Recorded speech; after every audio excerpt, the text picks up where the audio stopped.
I don't remember much after the 7th round. I remember getting back the corner at the end of the 7th round, and my coach saying to me, "You're tired, aren't you?" And excuse my French, but my words back were, "I am absolutely."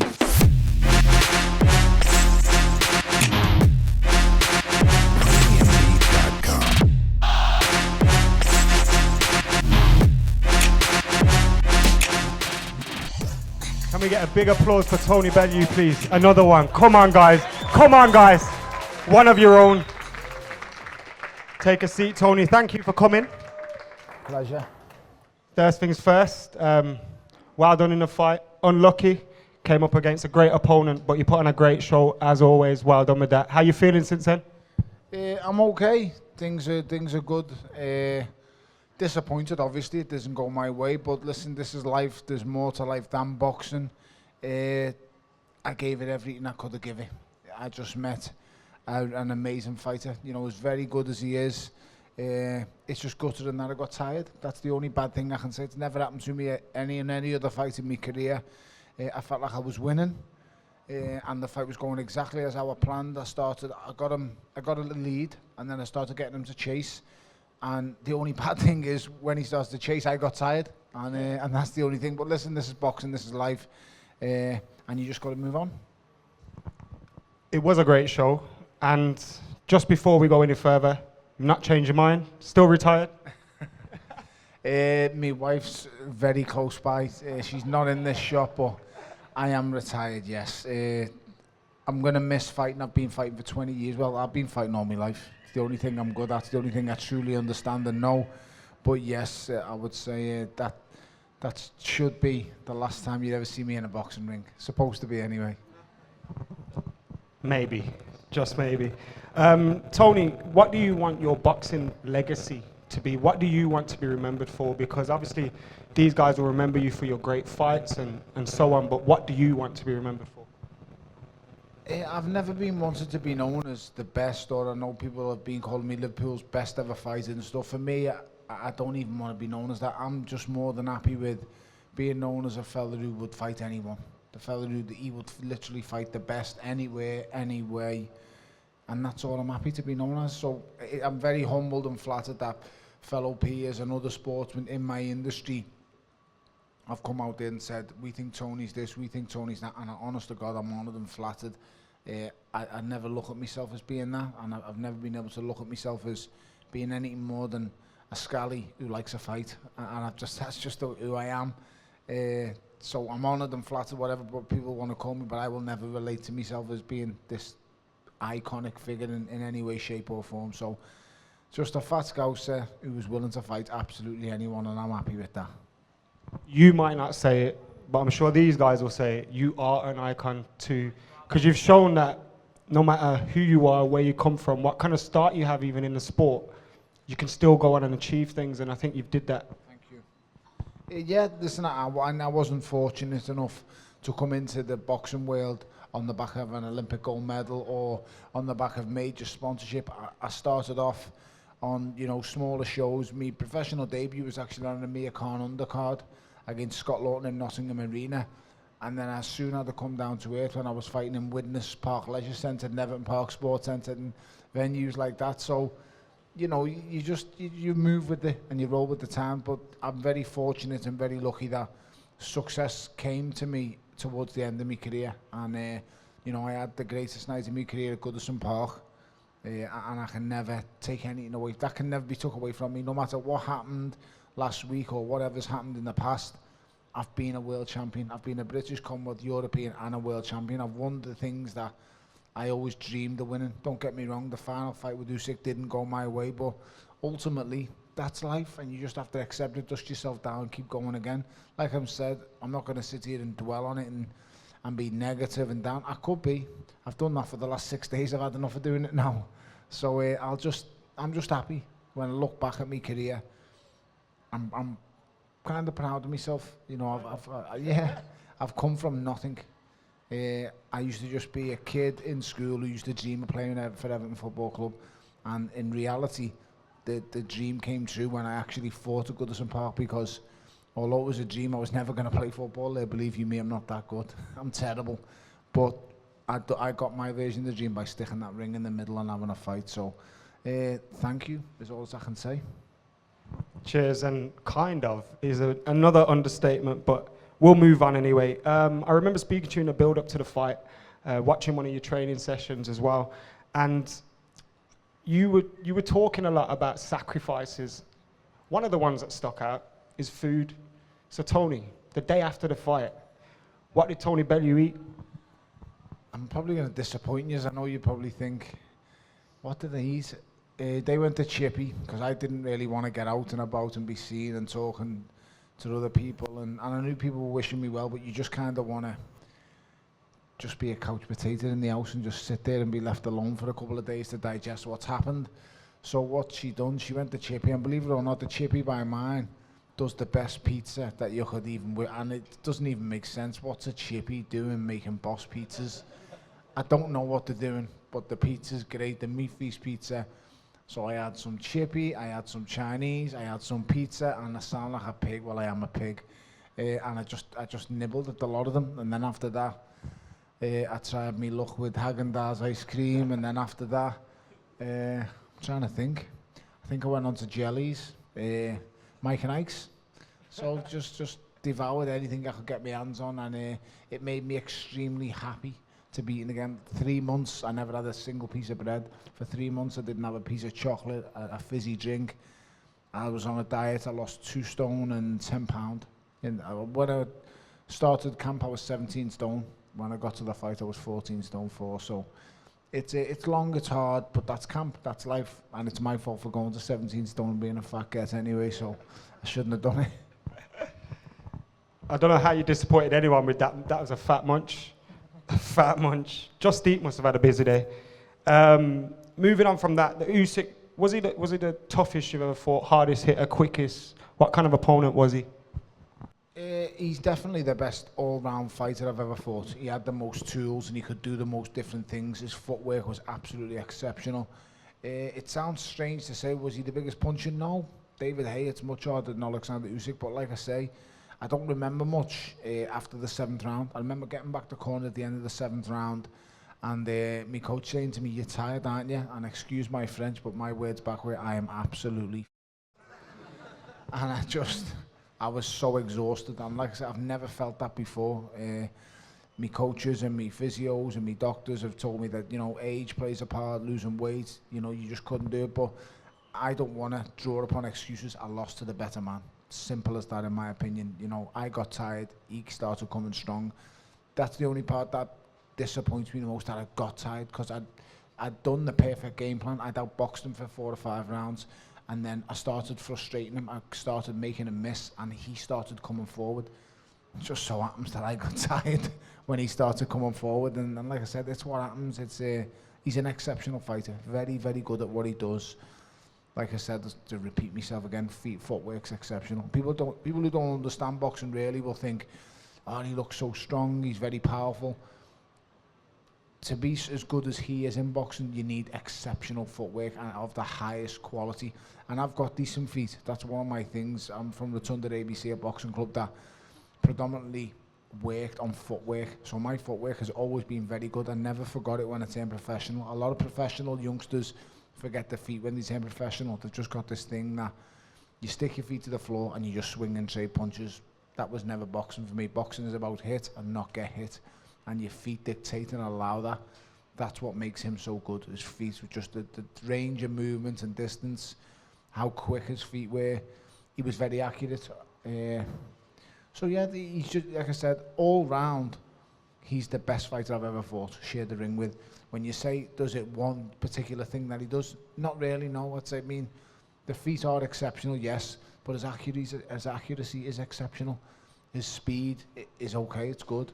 The power, like I said, in the first 4 rounds, I felt fine. There was no problem taking the punches.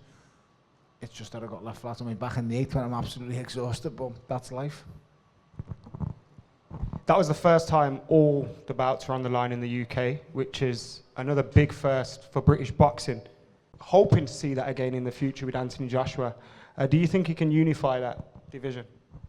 I think he's got every opportunity as long as the boxing politics allow it. I think that's the biggest thing. Egos have to be put aside.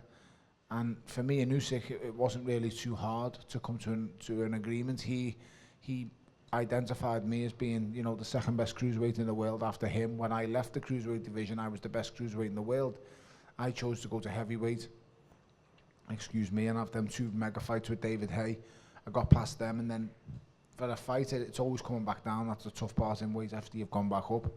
As regards to Anthony and how do I think his task is going to go forward, it's hard because, like I say, you've got Deontay Wilder, who's the WBC champion. That's the only belt now that Anthony Joshua doesn't have. And it's purely down to the promoters with agendas. The managers have got agendas. You know, Anthony's willing to face anyone, which he's shown throughout his career. You know, he's had unbeaten matchups against the likes of Wilder Whyte in local grudge matches. Then he's faced another former world champion in Vladimir Klitschko. He's faced another current world champion in Joseph Parker. So Anthony Joshua keeps ticking the boxes to say that I'm willing to face anyone. Deontay Wilder, in my opinion, is yet to face... I mean, Luis Ortiz was a really good fight, but Luis Ortiz is about 50 years old. So that doesn't really do anything for me, and he struggled massively at times in that fight. So it's hard, you know, like I said, I'm 100% sure both of these guys do want to face each other. So it's not a matter of, in boxing, believe it or not, nobody's scared of anybody else. You know, literally as fighters, we will fight anyone. Well, I'd like to say all of us. I believe that all of us will, but some of them are really a pack of, you don't want to know, but some of them do want to dodge other people and will not fight them because they know they'll lose, whereas you get dopes like me who just want to fight anyone, no matter how good they are, no matter what people say about them. AJ is a dope like me. He wants to fight everyone. He wants to fight the world. He wants to show them, everyone, how good he is, how he can be. And he has the technical ability and, more than importantly, the physical ability. He's an amazing athlete. It's his greatest asset in the heavyweight division, his speed, his ferocity. I just hope it can happen. I really do, and I hope boxing politics don't get in the way, because that is the only thing that will stop this. Egos, and believe it or not, mate, Deontay Wilder's got the biggest ego in the world, but so he should. He's an unbeaten world champion, and he's got a lovely belt there, so, you know, it's justified. Now, someone hoping to shock the world like you were, another boy from around these parts, Rocky Fielding. Now, you've had a lot to say about Canelo in the past. He's coming up against someone from your town now. It'd be a big shot for Rocky, but do you think he can shock the world? In a boxing ring, anything can happen. Absolutely anything. You know, if Rocky Fielding was to beat Canelo Alvarez, it wouldn't be the greatest shock ever in boxing. It would not be as big as... Let me just tell you, Rocky Fielding would not be as big an outsider as Buster Douglas was against Mike Tyson. Buster Douglas was 49-1 with the bookies in some parts of the world to beat Mike Tyson. Now, for those who don't understand 49-1, that means you put £1 on, you get £50 back. That is huge, huge odds. Usually the best you'll get is, I would say, in a world title fight with the champion going in, I'd say about 7s or 8s to 1 for a fight that's supposed to be kind of even. So 49-1. I think Rocky going in will probably be about 10s. So, you know, it's a very hard fight. I'm not going to sit here and lie to you and say Rocky Fielding's going to bash Canelo up and that. I hope he does. I would love nothing more than I'll be sitting there ringside screaming him on and urging him to do well. But I'll be honest, he's up against it. It's a massive task. If he can make his size and his extra power advantage work for him, which I believe he can, then he definitely has a chance. But Canelo is take away the cheating scumbag things that he does. He's an exceptional fighter. He's absolutely brilliant at what he does. You know, I have to rank him on what he does. I can't take his out of the ring actions into this because the organisations are allowing him to carry on fighting. So you just have to rate him on what he actually does. And he's the best counterpuncher in boxing alive today. He's an amazing fighter. So Rocky's got it all to do, but never write him off. Never write a Scouser off, to be honest. Right, a few quick fire questions for you. You can pick any opponent, past, present, whatever. Who would be your dream opponent in a boxing ring? I'd love to have been beaten up off of Evander Holyfield. What about matchup? What fight would you have loved to have seen? If I could make a match, Oh, yeah, there's only one really. It's Mike Tyson in his prime against Muhammad Ali in his prime. The whole world would just love to have seen that. Oh, it's so hard. Muhammad Ali's the greatest man to ever lace on a pair of gloves. I'm not saying he's the greatest fighter ever, but he's just, for what that man stood for and what he done, he's the greatest man to ever lace gloves. I just don't see how anyone could beat Mike Tyson. That Mike Tyson that blew through Trevor Berbick, that he was just the most vicious fighting machine I've ever seen. You know, at 21 years of age, he became champion at 21 years and 5 months. To put that into comparison to any other heavyweight champions, he's the youngest heavyweight champion, and I'm quite confident in saying there'll never be another heavyweight champion younger than him, not in our generation anyway. To do that at 21 years old and 5 months is phenomenal. It's so hard, because heavyweights get better as they get older. They're usually at a younger age, they're so vulnerable and they're not the best they are, but Tyson's a freak, and a special freak at that. You starred in Creed, obviously. Probably future in films for you, but who would play Tony Bellew in the movie of your life? Ricky Tomlinson. Favorite sporting movie apart from Creed?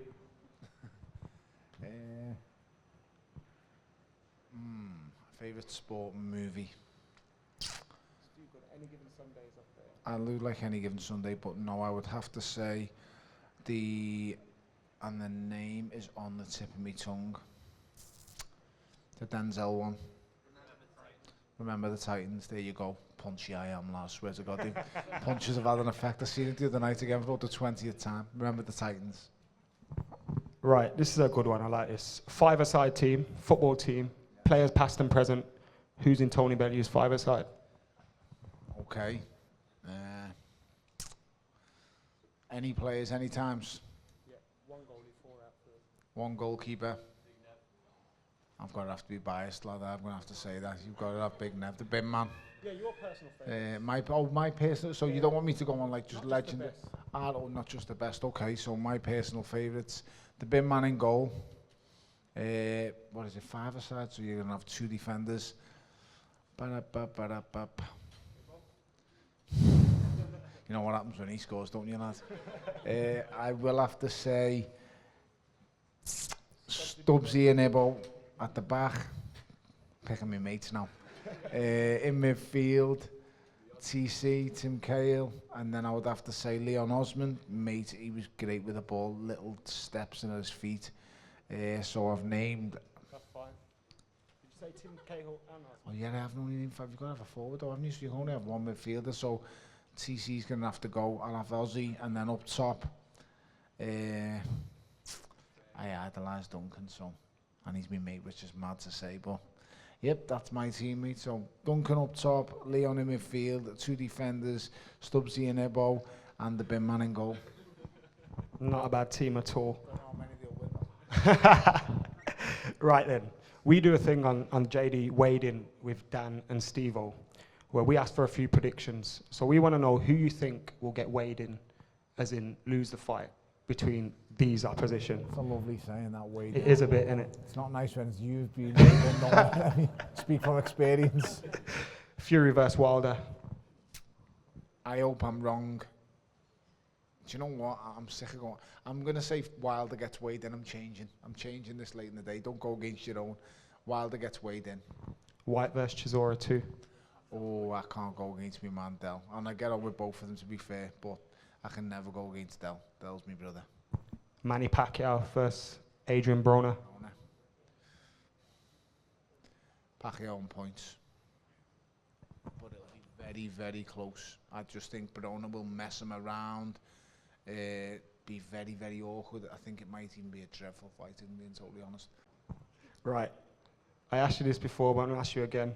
What's next for Tony Bellew? Because we know you're going to have a rest, you're going to have family time, but there's only so much time you can take. You're going to get bored. Stop it. What's next? Are you going to become boxing's Gary Neville or Jamie Carragher? Are you going to become... What's next for Tony Bellew? I'm just going to enjoy living a normal life. To be honest, for the last few days, I've been driving a huge Transit van trying to move things from me drum. So I just want to live a normal life. Fame isn't really set for someone like me. I was never accustomed to be famous or to be known by so many people, and that's why I don't like looking at myself as this role model, because I've made some mad mistakes, I've done some crazy things in my life. So don't ever think that I'm perfect and that, because I am the furthest thing from perfect you could ever imagine. I've done loads of mad, stupid things. So to answer your question, I don't know where I'm going with that one, but it's just a normal life. I just want to be normal again. I miss being able to go out and have a pint with my mates, have a laugh, because I haven't been able to do it. You know, I go for meals with me kids and my family, and I've got people video me eating me food, and I just want to get up and strangle them at times. And I say, why would you do that? And they're like, I didn't. I just said, mate, you're pointing a fucking camera at my face and you're pushing record, you're telling me you're not. It's mad what comes with what I've got to, but on a whole, I can't complain. It kind of comes with the territory. I'm honoured to be in the position I'm in. I can't believe anyone would even ask me for a photo, mate. I really can't. And I'm made up that. One thing I can say is, like I said, I don't like to be looked at as a role model, but for kids who come from the same place I am, and a lot of these kids will come from the same place I've come from, I've made mistakes. I got expelled from school, thrown out. I've done some mad things, but I found a way to turn my life around, and boxing gave me that. So never let someone tell you can't do this or you can't do that. And if your success and goal is money and nicer things in life, you can get them. You just have to believe in yourself and work as hard as you possibly can and never give up hope, because that's all I've done. And believe you me, a lot of you people here will have a lot more ability and natural talent than I ever had. All as I had was a stubbornness, and that's all I had, a great determination. I'm sure you lot have got a lot more than I have here. So if you think what I've got successful, and you know he's earned good amounts of money and he can have this or do that, then you can have it yourselves by doing exactly the same as I've done. That's just living a dedicated life and giving it everything you've got. It's the only way. Nothing quick, nothing that comes quick is ever worth keeping. It takes time to get good things in life, and believe in yourself and give it everything you've got. And that is some legacy. Give Tony Bellew a round of applause. And we can get louder than that. Come on. Appreciate it, man.